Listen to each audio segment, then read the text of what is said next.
Something I've always thought is really cool is the way that the video games we played when we were younger could affect other things throughout our lives. Like, for me, I played a lot of Grand Theft Auto games when I was younger, and instead of growing up to be a criminal, I loved cars. And Grand Theft Auto Vice City really contributed to that because it had old muscle cars in it that were clearly based off of real cars, though they were changed just slightly. And I just still, to this day, love that about Grand Theft Auto games. And I love to pick the cars out and try to guess like which real world car they're meant to be comparable to. And oftentimes they're like a combination of two cars. And it's funny how they link up to very real world things. For example, perfect example, in Grand Theft Auto Vice City, the Phoenix is a kind of mesh between a second generation Camaro and Firebird. And if you look closely at it, you can see it's got kind of the Camaro style tail lights, but you go around to the front end and it's got more of the Pontiac style headlights. And it is just really cool like that. And then you get to the Sabre Turbo, or the Sabre, and that's like a Chevy Chevelle basically in real life. Or you could find like the old Hermes. I think that's like a 40s Mercury or something like that. It's just so cool. But on top of the cars, there were all sorts of other things that it could influence too. For example, my taste in music growing up literally was defined by Grand Theft Auto Vice City. And I grew up listening to V-Rock with Laszlo. And I love that radio station. And I wish it was a real radio station. To this day, some of the best radio ever. And Laszlo is just the coolest character in the entire Grand Theft Auto universe because he shows up so much throughout the series, between Chatterbox on Grand Theft Auto 3, and then he's on V-Rock, and then he shows up in other stuff later on, but I am not as well versed enough to know specifically.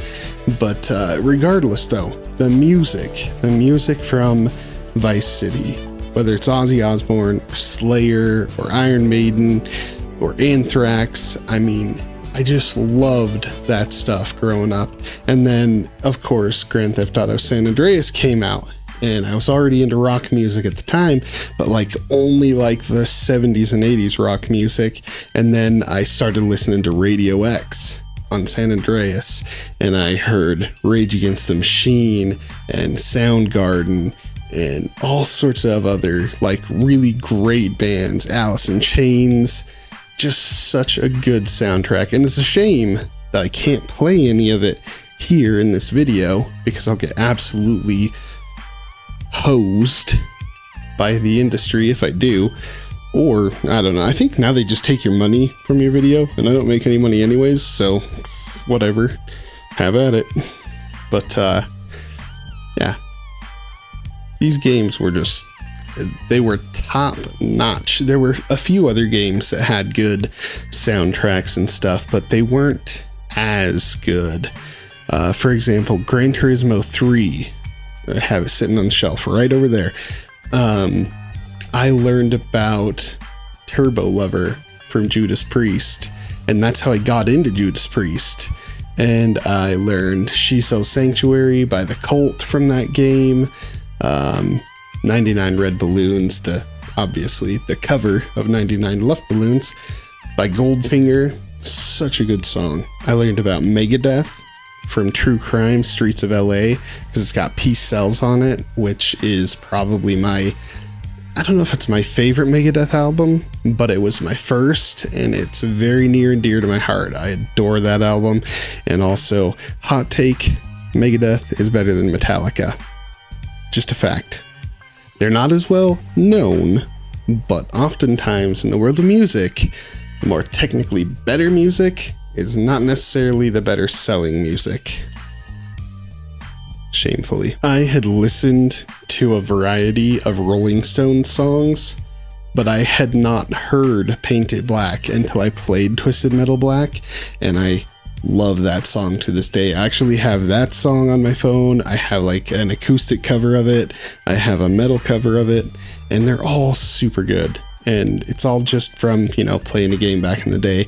And I'm just looking at my shelf here, so you have to excuse me, but I'm just looking at them and checking out like which ones affected my musical taste the most. And I see Flat Out there, which had some really good sound on it. There's a band called Tokyo Dragons that I discovered from that game for their song Teenage Screamers, but they have a lot of other really good songs too. And then there's one band on there I have never been able to find like a good recording of this song, but it's on Flat Out. It's called Close the Windows by Subrock. Such a good song. And then I was also noticing I've got Burnout, let's see, Revenge over there, and Burnout Revenge has an unbelievable soundtrack. That's where I started listening to Avenged Sevenfold. That's where I heard of MXPX. That's where I heard of Yellow Card. That's where I heard of Motion City Soundtrack, and just so many more. And then I can't even begin to get started on Need for Speed Underground 2, but that one definitely got me more into the car scene. And I am just so, like, I would do a YouTube channel about cars, except for the car community is so fucking toxic on the internet that I'll just never get into that. You know, I think it's insane, but that game so influential on the entire rest of my life, to the degree that like I'm not even ashamed of this. I don't care. I want to put fucking underglows on my truck. Okay? Neon underglows. I don't care what anybody says. That shit's cool as hell, and it's like eating chips in church. Okay? Everybody looks at you in disgust, but deep down they want some too. That's the fucking thing.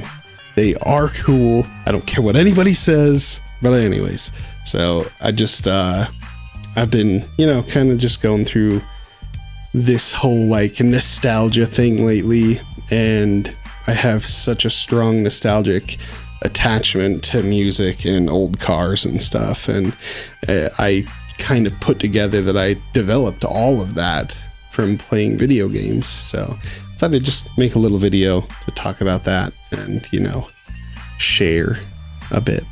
So yeah, if you guys like that kind of shit and you want to see more videos about old stuff, check out this video and watch some more videos about old stuff. And if you enjoy that, subscribe to the channel, and I'll see you guys in the next one.